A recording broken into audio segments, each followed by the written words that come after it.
8 teams, 9 games, 1 ending. In this video, I'm going to be reviewing all 9 games from the 2023 AFL Finals series. Alright, first qualifying final, Collingwood versus Melbourne, Thursday, the 7th of September. On the Thursday night, it was the Pies and the Demons, Collingwood 9-6-6, just defeated the Demons 7-11-53.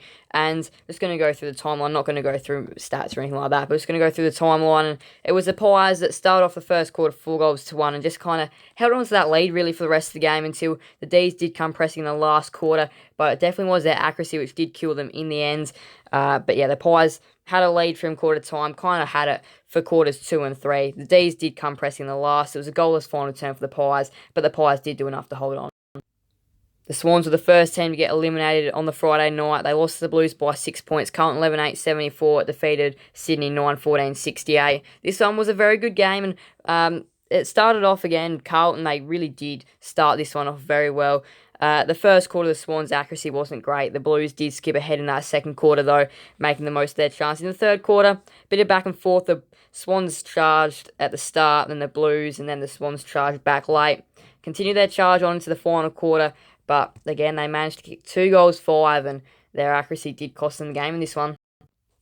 The Saints were the second side to get eliminated. They lost to the Giants. St Kilda 11-11-77. Giants 15-11-101. And this one's a very interesting one. And it could have been potentially a bit of a bigger win for the Giants if they had have kicked a little bit better in the last quarter.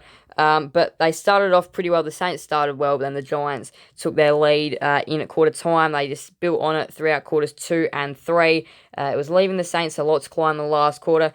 They did kick the first goal of the final term, but in the end, though, the Giants did do enough to hold on by 24 points. And the second qualifying final was at the Gabba, where the Lions won by 48, defeating the Power 19-9-123. Brisbane to Port Adelaide 11-9-75. And this one, close contested game for the first half, but then it was in the third quarter where it was 8-4, which really did send the Lions off and away, and it would have left the Power to climb a lot in the final quarter. And in the end, it was really never going to happen, and it was a pretty comfortable win for the Lions in the end. A close and tight game for the first half, but in the second half, the Lions did blow it away. First semi-final, the Blues defeated the Demons by 2 points. Melbourne 9-17-71, defeated by Carlton 11-7-73. Blues by 2. The D's were out in straight sets again. They went out in straight sets. Last year, they went out again this year, and this one was such a cracking contest. The D's started off really well. But then was the Blues using the end of the first quarter and the second quarter to get on top. Third quarter, 50-50 contest, but again, the Demons' accuracy just cost them the game. They had multiple chances. They kicked 6 behinds in the final quarter, and in the end, it gave the win to the Blues. And yeah, accuracy-based loss for the D's.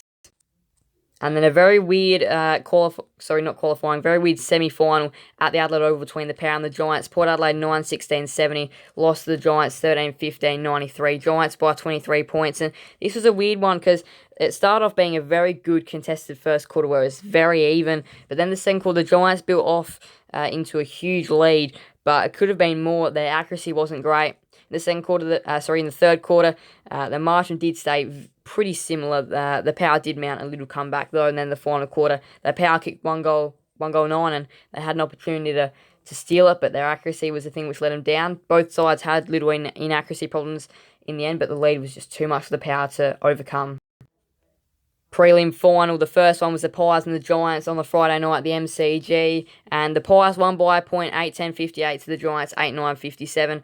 This one was a very interesting contest. The Pies started off well. Giants storms back in the second quarter. In the third quarter, the Pies stormed back, and in the final quarter, it was a very close, scrappy final quarter, but the Pies did do enough to hold on. But yeah, this was a very interesting contest, but there was plenty of time in the last quarter to mount a score, but it was just so scrappy and contested and all that, nobody could find anything. And then the second prelim final was at the Gabba between the Lions and the Blues. Brisbane 11-13-79 defeated Carlton 9-9-63. Lions won by 16 points. The Blues stormed out of the blocks early, kicking the first 5 goals of the game. But then it was Brisbane in the second quarter. After the halfway point of the second quarter, they just stormed back. But the second quarter, they stormed back. Third quarter, they stormed away. Final quarter, they held on to go through the granny. And the grand final was an instant classic. Collingwood by 4 points, 12-18-90 to Brisbane 13-8-86. This one was a cracking grand final. Many lead changes. High scoring one. And it was the Pies that started off well early. Then the second quarter, it was the Lions. I mean, it was a bit of a back and forth quarter, really, but it was the Lions at times, Pies at times. Third quarter, again, a little bit of both. The Lions probably did have the better quarter, but the Pies still had the lead due to them kicking quite a few points in that quarter. And then the final quarter, bit of back and forth again, but in the end, it was the Pies that won the grand final by 4 points, and they are the 2023 AFL Premier. So that is how the full finals series went. Thank you guys for so much for watching. Please do make sure to leave a like and subscribe and hit that notification bell. So you guys will never miss another video on the channel. Thank you guys so much. Bye everyone. Flame for the end.